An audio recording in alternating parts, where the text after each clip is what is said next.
दोस्तों, मोदी शाह के लिए सत्ता की बैसाखी बने चंद्रबाबू नायडू अब खुद मुसीबत में फंसते हुए दिखाई दे रहे हैं।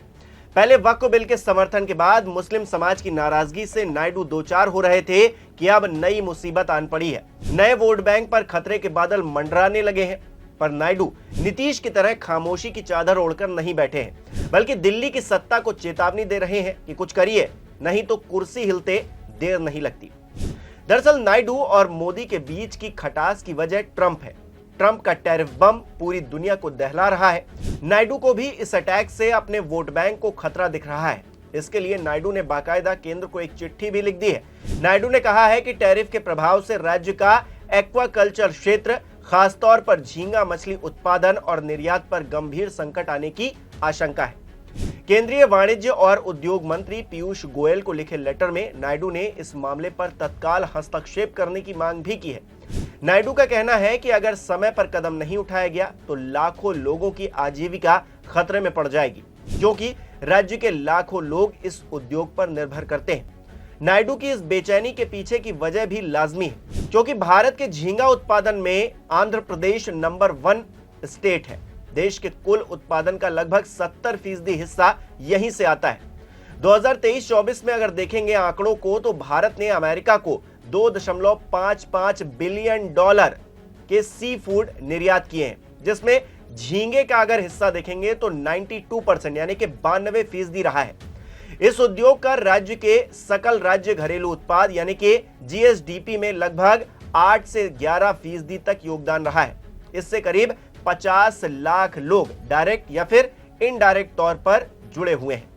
समस्या इस बात को लेकर भी है कि भारत पर 26 या 27% टैरिफ के साथ साथ 5.77% काउंटर वेलिंग ड्यूटी और 1.38% एंटी डंपिंग ड्यूटी भी लागू है। जबकि इस व्यवसाय से जुड़े भारत के जो प्रतिस्पर्धी देश हैं, जैसे कि एक्वाडोर, उसको केवल 10% शुल्क ही देना पड़ रहा है।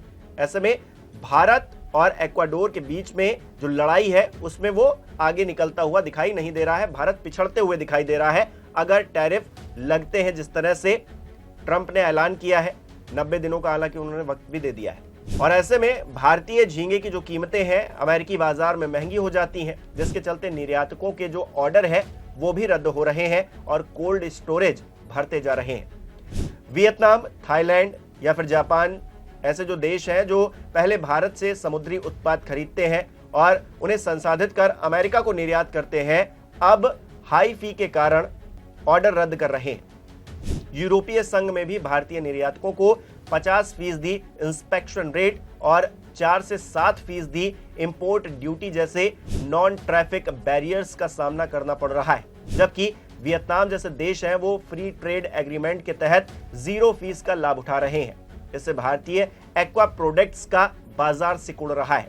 नायडू ने अपने पत्र में इस तरफ भी इशारा किया है कि केंद्र सरकार को यूरोपीय संघ के साथ फ्री ट्रेड एग्रीमेंट्स पर भी विचार करना चाहिए, ताकि भारतीय निर्यातकों को भी बराबर मौका मिल सके।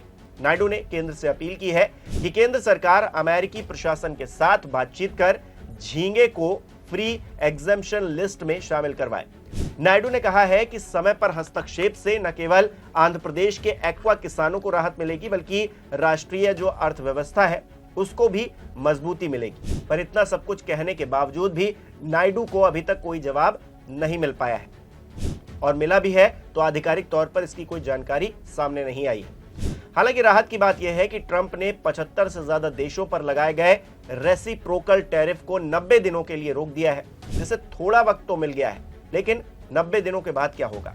क्या मोदी शाह की जिद के आगे नायडू अपने वोट बैंक से कोई मोलभाव कर पाएंगे, समझौता कर पाएंगे? क्या नायडू की नसीहत या चेतावनी पर सरकार कोई एक्शन लेगी, या फिर नायडू का हाल भी नीतीश वाला होने जा रहा है? क्योंकि जिस तरह से नीतीश कुमार की पार्टी में टूट हो रही है, नीतीश कुमार के लोग छोड़कर जा रहे हैं और नीतीश कुमार खामोशी की चादर ओढ़कर बैठे हुए हैं, उसे लग रहा है कि उनकी पार्टी पूरी तरीके से हाईजैक हो गई है।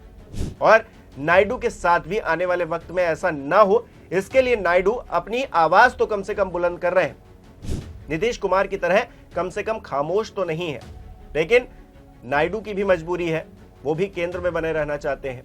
और बैसाखी सरकार की जो बैसाखी है, यानी कि नायडू और नीतीश, ये आगे क्या करते हैं इस पर हर किसी की नजर रहेगी। लेकिन नीतीश कुमार जिस तरह से फंसे हुए हैं उसी तरीके से अब नायडू भी फंसते हुए दिखाई दे रहे हैं। वक्फ को लेकर, उसके बिल के समर्थन को लेकर जिस तरह से नेता नाराज है, एक वर्ग वो है नीतीश के लिए, क्योंकि चुनाव भी है, ऐसे में उनके लिए तो बहुत ज्यादा दिक्कतें हैं। नायडू अभी 4 साल का उनका और कार्यकाल बचा हुआ है, पिछले साल ही जो है उनका चुनाव हुआ था, और ऐसे में नायडू भी परेशान इसलिए हैं क्योंकि उनका वोट बैंक अगर नाराज होता है तो फिर उसे मनाने में उनको काफी मशक्कत करनी पड़ेगी। मुस्लिम समाज जिस तरह से वो अपने रवैया दिखा रहे थे उसके साथ, जब बिल पेश हो रहा था उससे पहले लग रहा था कि नायडू जो है एनडीए से अलग अपनी राय रखेंगे, लेकिन उन्होंने साथ दिया।